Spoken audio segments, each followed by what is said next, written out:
شیر شاہ سوری کے بنائے ہوئے پیمائش زمین کے خوبصورت نظام کی بنیاد پر جب انگریز نے بر صغیر پاک و ہند میں زمینوں کے ریکارڈ مرتب کرنا شروع کیے تو اس کے دماغ میں ایک طبقے سے شدید نفرت رچی بسی ہوئی تھی، اور وہ تھا اس سرزمین کا مولوی۔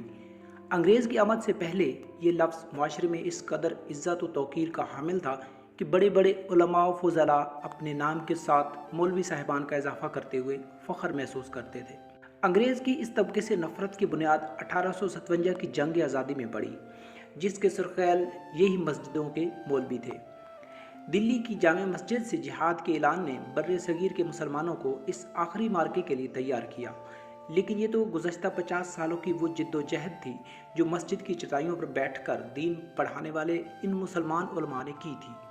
ٹیپو سلطان کی شہادت ایسا واقعہ تھا جس نے انگریز کو بر صغیر میں قدم جمانے کا موقع فراہم کیا۔ ٹیپو سلطان کی موت کی خبر اس قدر خوشگن تھی کہ آج بھی ایڈنبرا کے قلعہ میں موجود ٹیپو سلطان کے نوادرات کے ساتھ یہ تحریر درج ہے کہ اس کی موت پر پورے انگلستان میں جشن منایا گیا۔ اس کے بعد انگریز نے ساری توجہ ان مسلمان مدرسوں کو بند کرنے، ان کو مسمار کرنے اور وہاں پر ہونے والے تدریسی کام پر پابندی لگانے پر مبذول کر دی۔ اسی کے ایک سپوت شاہ عبدالعزیز محدث دہلوی رحمۃ اللہ تعالی علیہ 1803 میں انگریزوں کے خلاف جہاد کا مشہور فتویٰ دیا۔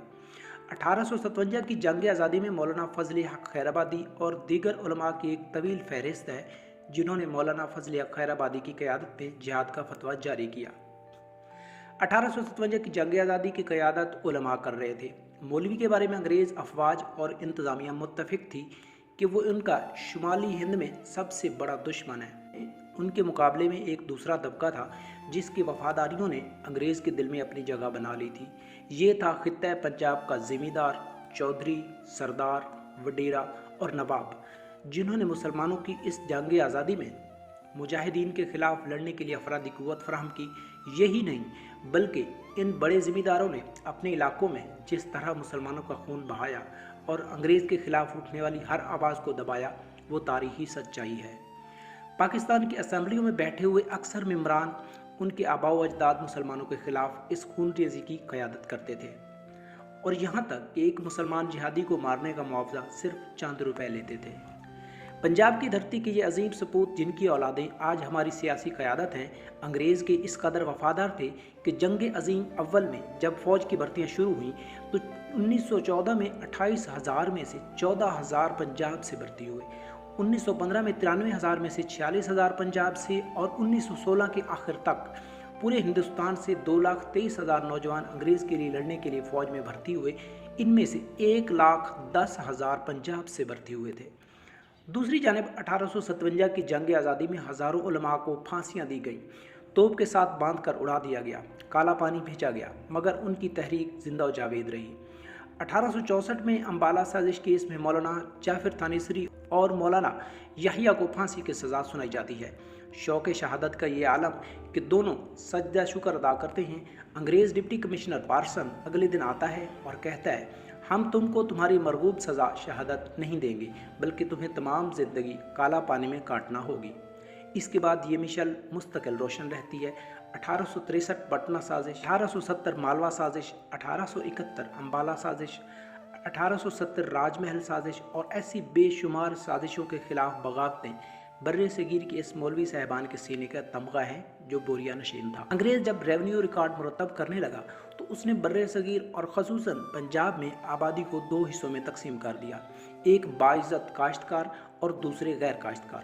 کاشتکاروں میں وہ اعلیٰ نسل نواب، چودھری، سردار، وڈیرے اور خان شامل تھے جنہوں نے انگریز سے وفاداری کے صلے میں زمینیں، جاگیریں اور جائیدادیں حاصل کی تھی، جبکہ غیر کاشتکاروں میں محنت مزدوری سے رزق کمانے والے لوہار، ترکھان، جولاہے، موچی وغیرہ تھے۔ انہیں عرف عام میں کمی یعنی کم ترین کہہ کر پکارا جانے لگا۔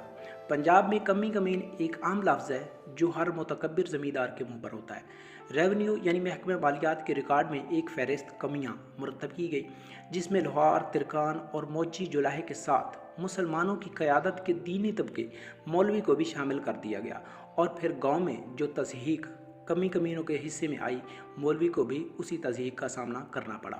لیکن اس کے باوجود اس طبقے نے مسجد کی چٹائی سے دین کی مشل تھامے رکھی۔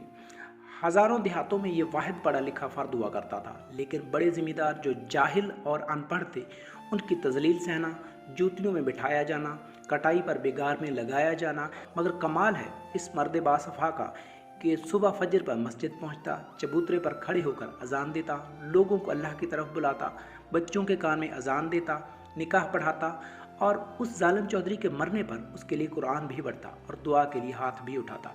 शहरों में भी मौलवी को मस्जिद की ड्यूटी तक महदूद कर दिया गया। माशरे से उसका ताल्लुक सिर्फ 3 मौके पर होता है: पैदाइश के वक्त कान में अजान, शादी के वक्त निकाह ख्वानी और मौत पर मरने वाले का जनाजा और दुआए मगफरत। मुल्क भर के छोटी छोटी लाखों मसाजिद में ये इमाम साहिब एक मजदूर से भी कम तनख्वाह पर उम्मत का सबसे अहम फरीज़ा यानी अल्लाह की जानिब बुलाना अदा कर रहे हैं। बच्चों को कुरान भी पढ़ा रहे हैं और 5 गाना नमाज की इमामत भी। कभी 1 सेकंड के लिए भी किसी मस्जिद में नमाज लेट न हुई कि मौलवी साहबान अपने मुतालिबात के हक़ में हड़ताल पर हैं। इस मुआशरे ने जो फ़र्ज़ ऐन उन्हें सौंपा, उन्होंने मुआशरे के हर शोबे से ज़्यादा हुस्न खूबी और इखलास के साथ अदा किया। इस सब के बदले में अंग्रेज़ के इस तख्लीक करदा मुआशरे ने मौलवी साहबान को क्या दिया? वो कुरान जिसकी तालीम को अल्लाह ने सबसे बेहतरीन तालीम करार दिया और रसूल अकरम सल्लल्लाहु अलैहि वसल्लम ने इन मुअल्लिमों और तालिब इल्मों को अफजल तरीन करार दिया। ये तालिब जो इस रास्ते पर निकले, शाम को हर दरवाजे पर दस्तक देकर खाना इकट्ठा करते हैं और फिर जो रूखी सूखी मिल जाए उसे नोशे जहाँ करते हैं। आलीशान कोठियों में रहने वाले अपने बच्चों को अंग्रेज़ी, फ़िज़िक्स, केमिस्ट्री के लिए हज़ारों रुपए माहाना देकर बेहतरीन उस्ताद का बंदोबस्त करते हैं, लेकिन कुरान पढ़ाने के लिए उन्हें ऐसा मौलवी साहबान चाहिए जो 2 वक्त रोटी लेकर खुश और ज़्यादा से ज़्यादा ईद पर एक जोड़ा, जिन्हें अपने सगे माँ बाप को मौत के बाद नहलाना नहीं आता, अपने बाप या माँ को जहन्नम की आग से बचाने के लिए मगफरत की दुआ के 2 हर्फ पढ़ने नहीं आते, वो मौलवी साहबान का तमस्खर उड़ाते हैं, इसे तज़हीक का निशाना बनाते रहे। लेकिन ये मौलवी साहब अल्लाह का बंदा इस मुआशरे की तमाम तर ज़िल्लत और रुसवाई के बावजूद 5 वक्त अल्लाह की बड़ाई और सैयदुल अंबिया सल्लल्लाहु अलैहि वसल्लम की रिसालत का ऐलान करता रहा। वो अगर सरकार की किसी मस्जिद में मुलाजिम हुआ तो उसकी इज़्ज़त और तौक़ीर भी पाँव तले रौंदी गई। किसी औकाफ के मैनेजर ने उसको हाथ बांध कर खड़ा किया तो दूसरी जानब किसी अंग्रेज़ फ़ौजी यूनिट के कर्नल ने बुलाकर कहा, ओ मौलवी साहिबान, तुम्हें समझ नहीं आती, ये तुम क्या कुरान के उल्टे सीधे मानी निकालते रहते हो? इंसान के बच्चे बन जाओ वरना क्वार्टर गार्ड भी बंद कर दूंगा। तमस्खर, तज़हीक, ज़िल्लत, लतीफ़ेबाजी सब इस मौलवी साहिबान का मुकद्दर थी और है। अब तो अगर कोई शख्स इस हुलिये का किसी चेक पोस्ट पर आ जाए तो दहशत गर्दी के शुबह में तलाशी के अजाब से भी गुजरना पड़ता है। लेकिन इस सब के बावजूद इस दौर की पुरआशूबी में दीन की अगर कोई अलामत है तो इस बोसीदा सी मस्जिद के छोटे से क्वार्टर में रहने वाला मौलवी। इस्लाम सिर्फ मौलवी साहबान का नहीं, हम सब का है। अल्लाह ताला क़यामत के रोज़ सिर्फ मौलवी साहबान से नहीं पूछेगा कि तुमने दीन का इल्म हासिल करने और फैलाने में अपनी ज़िम्मेदारी अदा की, बल्कि हर मुसलमान से ये सवाल होगा, उससे भी जो मुसलमान कहलाता है लेकिन मुसलमान बनता नहीं, और उससे भी जो मस्जिद में चंदा देकर ये समझ लेता है कि दीन का फ़र्ज़ अदा हो गया। ये रवैया जो गुज़श्ता 200 साल से अंग्रेज़ ने इस माशरे में पैदा किया है, जिसने मौलवी साहबान को तमस्खर का निशाना बनाया, ऐसे माशरे में जब एक खातून आलिम दीन और पाबंद शरअ शख्स को ओए अबे जाहिल और ऐसे ज़िल्लत आमेज़ अल्फाज से बुलाती है तो ताज्जुब कैसा? ऐसा वो माशरे के किसी और तबके से करके दिखाए, ज़िंदगी जहन्नम ना बना दे, उसकी किसी पार्टी के लीडर को उस तरह तजलील रुसवा करने की कोशिश करे। हर किसी का जोर मौलवी साहबान पर चलता है। मुआशरे के किसी दूसरे तबके से ताल्लुक़ रखने वाले किसी फ़र्द की इस तरह तजलील तो करे, ज़िंदगी अजीरन न कर दें तो कहना, खुदारा अगर इज़्ज़त अजीज़ है तो इस बोरिया नशीन की इज़्ज़त करो। उम्मीद करता हूँ कि इतने अहम शख्सियत की अहमियत जानते हुए आप दिल से कदर करेंगे, पिछली ज़िंदगी के किए गुनाहों की माफ़ी मांगेंगे और आइंदा के लिए तौबा करके इस अजीम शख्सियत के जूतों में बैठना अपने लिए बायसे फ़ख्र समझेंगे। वीडियो अच्छी लगे तो दोस्तों के साथ शेयर ज़रूर कीजिएगा, अपनी राय कमेंट बॉक्स में ज़रूर छोड़िएगा। अपना बहुत सारा ख्याल रखिएगा। चैनल पे नए हैं और अभी तक सब्सक्राइब नहीं किया तो जल्दी से चैनल को सब्सक्राइब कर लें, वीडियो को लाइक कर दें और बेल नोटिफिकेशन भी ऑन रखें। मिलते हैं एक नई वीडियो के साथ, तब तक के लिए good bye, take care and अल्लाह हाफिज़।